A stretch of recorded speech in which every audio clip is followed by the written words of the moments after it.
Godwin John ministries வழங்கும் தினம் ஒரு சத்திய வார்த்தை. இந்த ஆடியோ நிகழ்ச்சிக்கு உங்களை அன்புடன் வரவேற்கிறோம்.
நம்முடைய பிதாவாகிய தேவனாலும் கர்த்தராகிய இயேசு கிறிஸ்துவினாலும் உங்களுக்கு கிருபையும் சமாதானமும் அன்பும் பெருக கடவது. காட்வின் ஜான் மினிஸ்ட்ரீஸ் தொகுத்து வழங்கும் தினம் ஒரு சத்திய வார்த்தை ஆடியோ பதிவிற்கு உங்களை அன்புடன் வரவேற்கிறோம். இந்த நாளுக்குரிய தலைப்பு, நம்மை சுத்தம் பண்ணுகிற நம் தேவன். பரிசுத்த திருமறையின் ஆதார வசனம் எசேக்கியேல் 37 வசனம் 23. நான் அவர்களை சுத்தம் பண்ணுவேன், அப்பொழுது அவர்கள் என் ஜனமாயிருப்பார்கள், நான் அவர்கள் தேவனாய் இருப்பேன். எசேக்கியேல் chapter 37 verse 23. And I will cleanse them, then they shall be my people, and I will be their God. தியான பகுதி எசேக்கியேல் 37 அதிகாரம் வசனங்கள் 21 முதல் 28 முடிய.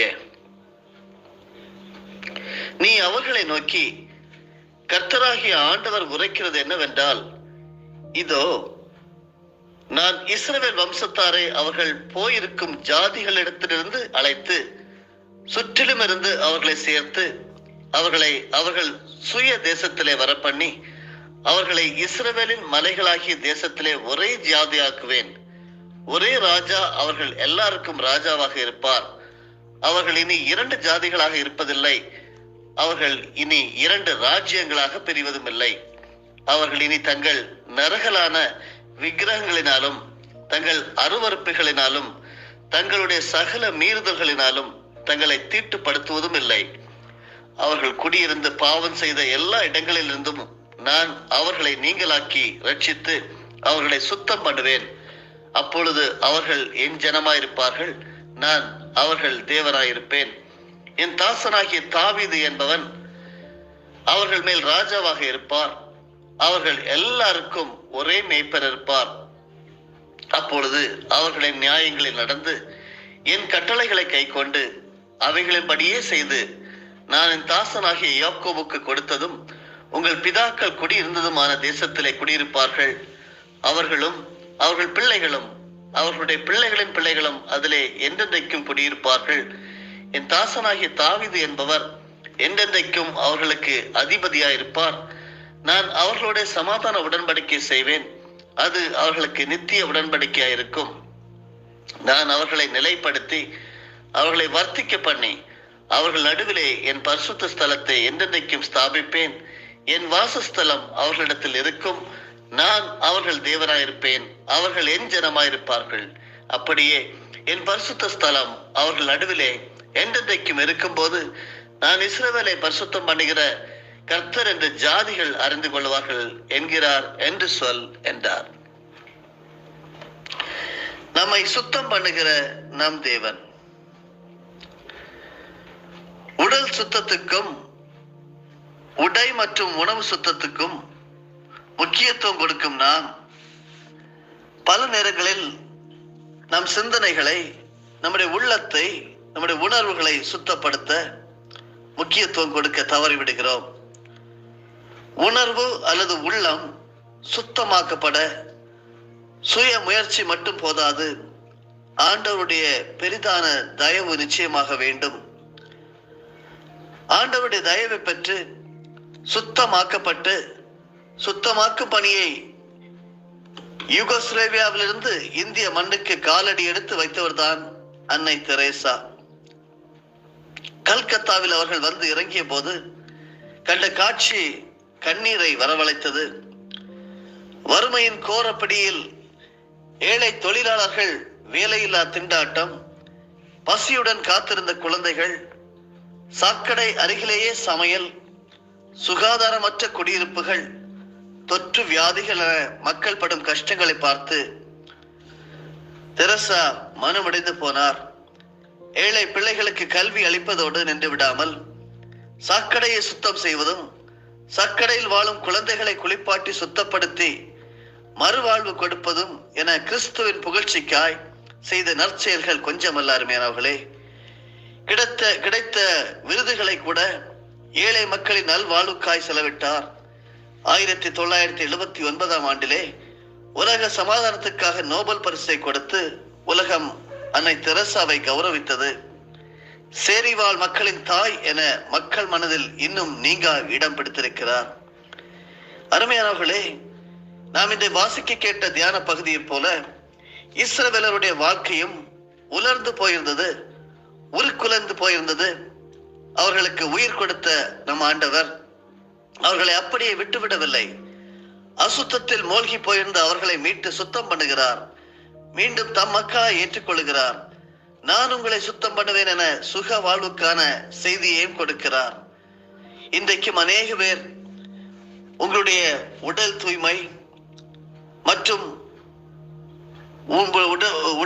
உடை தூய்மை, உணவு தூய்மை எல்லாவற்றுக்கும் நாம் சுத்தத்துக்கு முக்கியத்துவம் கொடுக்கிறோம்.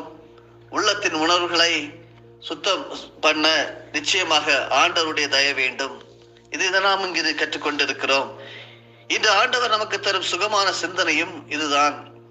அசுத்தத்தில் மூழ்கி போயிருக்கும் நம்மில் பல பேரை நம் அருள்நாதராகிய இயேசு கிறிஸ்து தம் இரத்தத்தால் சுத்தம் பண்ணுகிறார். அருமையானவர்களே, சுகமாக வாழ செய்கிறார். நாம் அதிக கனிகளை கொடுக்க நம்மை சுத்தம் பண்ணுகிறார் என்று யோவான் 15வது அதிகாரம் வசனம் 2 சொல்லி இருக்கிறது நாம் நினைவில் வைத்து சுவை கொடுத்து வாழ, சுத்தமாக வாழ நாம் அழைக்கப்படுகிறோம். எசேக்கியேல் 14ஆம் அதிகாரத்தில் வசனம் 11 சொல்லுகிறது, தங்கள் எல்லா மீறுதல்களாலும் இனி அசுசிப்படாமலும் இருக்கும் பொருட்டாக நான் அவர்கள் தேவனாய் இருப்பேன் என்று. நம்மை சுத்தம் பண்ணுவது மட்டுமல்லாமல் அவர் நமக்கு மெய்ப்பராக, அவர் நமக்கு தலைவராக, அவர் நமக்கு தேவனாக இருக்கும் போது நிச்சயமாக இனி நாம் அசுசிப்பட மாட்டோம். கந்தையானாலும் கசக்கி கட்டு, கூழானாலும் குளித்து குடி என்பது தூய்மை காக்கப்பட வேண்டும் என்பதற்காய் நம் பெரியவர்கள் சொன்ன ஒரு பொன்மொழி. இந்த தூய்மையே சேவை என நாடெங்கும் ஒலித்துக் கொண்டிருக்கிறது. சுதந்திரத்தை விட சுகாதாரம் தான் நம் முதல் தேவை என்று மகாத்மா காந்தியின் கனவை ஏற்று இந்தியாவில் தூய்மை காக்கப்பட வேண்டும் என விழிப்புணர்வு கொடுக்கப்பட்டு வருகிறது. தூய்மை காக்கப்பட வேண்டும் என ஆங்காங்கே குப்பை தொட்டிகள் வைக்கப்பட்டிருந்தும் பெரும்பாலும் ஆங்காங்கே குப்பைகளை போட்டு தூய்மைக்கேடு விளைவித்து விடுகிறோம். இதுபோல் மனிதனின் அகம் தூய்மையை இழந்து தூசி படிந்து விடுகிறது.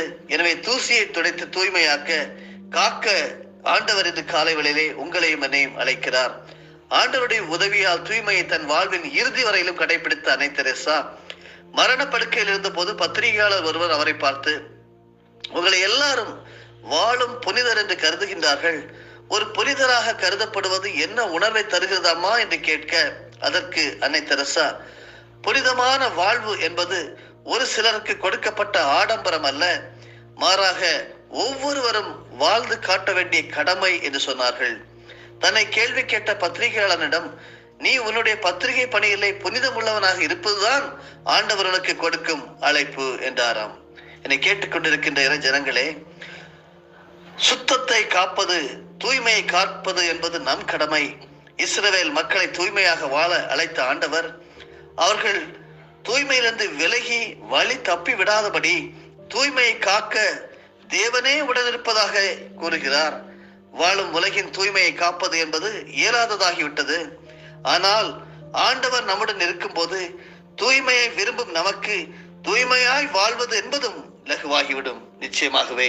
ஏனென்றால் ஆண்டவர் சொல்லுகிறார், தங்கள் அருவருப்புகளினாலும் தங்களுடைய சகல மீறுதல்களினாலும் தங்களை தீட்டுப்படுத்துவதும் இல்லை. அவர்கள் குடியிருந்து பாவம் செய்த எல்லா இடங்களிலிருந்தும் நான் அவர்களை நீங்களாக்கி ரட்சித்து அவர்களை சுத்தம் பண்ணுவேன். அப்பொழுது அவர்கள் என் ஜனமாயிருப்பார்கள், நான் அவர்கள் தேவனாயிருப்பேன். என் தாசனாகிய தாவீது என்பவர் அவர்கள் மேல் ராஜாவாக இருப்பார். அவர்கள் எல்லாருக்கும் ஒரே மேய்ப்பர் இருப்பார் என்று சொல்லி ஆண்டவராகிய இயேசு கிறிஸ்துவை குறித்து அங்கே வெளிப்படுத்தப்பட்டிருக்கிறது. என்னை கேட்டுக்கொண்டிருக்கின்ற இறை ஜனங்களே, ஒருவேளை பல முயற்சிகளை எடுத்து உங்களுடைய உள்ளத்தின் தூய்மையை இங்க காக்க முடியாமல் போயிருக்கலாம். நம்மை சுத்தம் பண்ணி நம்மோடு வாசம் பண்ண நாம் அதிக கனிகளை கொடுக்க விரும்புகிற நம்முடைய தேவன் இந்த காலை வேளையிலே அறைகூவல் விடுக்கிறார். அவருடைய சத்தத்திற்கு செவி கொடுத்து நீங்கள் செவி சாய்க்கிறவர்களா இருந்தால் நிச்சயமாக உங்களை தூய்மையாக்க உங்களோடு இருக்கிறது மட்டுமல்லாமல் உடைய தூய்மையை காக்கவும் அவர் நம் தேவனாய் இருந்து நாம் அவர்கள் ஜனங்களாய் இருந்து ஆசீர்வதிக்கப்பட்ட ஜனங்களாக கனி கொடுக்கிறவர்களாகவே காணப்படுவோம் என்பதிலே நிச்சயமான உண்மை இருக்கிறது. நீங்கள் ஆசீர்வதிக்கப்பட்டவர்கள். சமர்ப்பித்து ஜெபம் செய்வோம். நல்ல கர்த்தாவே, அருமை மனமகிழ்ச்சியான இந்த நல்ல கால வேளையிலே நான் அவர்களை சுத்தம் பண்ணுவேன் என்று சொல்லி இருக்கிறீரே ஆண்டவரே, எங்களுடைய இயலாமை உமக்கு நாங்கள் தெரிவிக்கிறோம். எங்களால் எங்களை நாங்கள் சுத்தம் பண்ணிக்கொள்ள முடியாது. எங்கள் உள்ளம் அப்படிப்பட்ட இடத்திற்கு இடம் கொடுக்க முடிவதில்லை. ஆனால் நீங்க எங்களை சுத்தம் பண்ணும் போது, நீங்க எங்கள் தேவனாய் இருக்கும் போது நாங்கள் உண்மையாகவே நாங்கள் தூய்மையாக்கப்படுகிறோம். அதற்கு நாங்கள் நன்றி செலுத்துகிறோம். அதிக கனிகளை நாங்கள் கொடுத்து சுகமாக வாழ செய்கிற தேவன் எங்களோடு இருக்கிறார் என்கிறதை ஒருமுறை கூற விசுவாச அறிக்கை செய்கிறோம். அப்படி செய்கிற தேவனுக்கு ஸ்தோத்திரம், நன்றி. இயேசுவின் மூலமே ஜெபிக்கிறோம் பிதாவே, ஆமீன். என் ஆத்துமாவே கர்த்தரை ஸ்தோத்தரி, என் முழு உள்ளமே அவருடைய பரிசுத்த நாமத்தை ஸ்தோத்தரி. என் ஆத்துமாவே கர்த்தரை ஸ்தோத்தரி, கர்த்தர் செய்த சகல உபகாரங்களையும் மறவாதே. ஆமீன். அண்ணா காய்பாரிய சங்கம் அதிரடி கொள்ளுகின்றார். பூத கணங்கள் இடியொலி கண்டு பயந்து நடுங்குகின்றார். பூத கணங்கள் இடியொலி கண்டு பயந்து நடுங்குகின்றார்.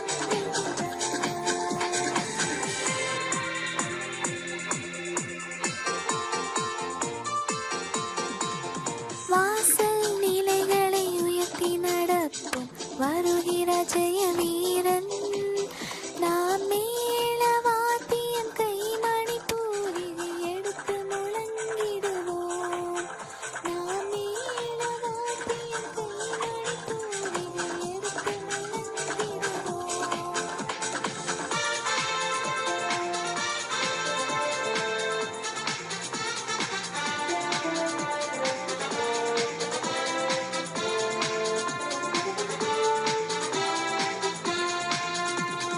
கீதம் கீதம் ஜெய ஜெய கீதம் கை கட்டி பாடிடுவோம். இசுராஜன் உயிர் தெழுந்தார், அல்லேலூயா ஜெயம் என்று ஆர்ப்பரிப்போம்.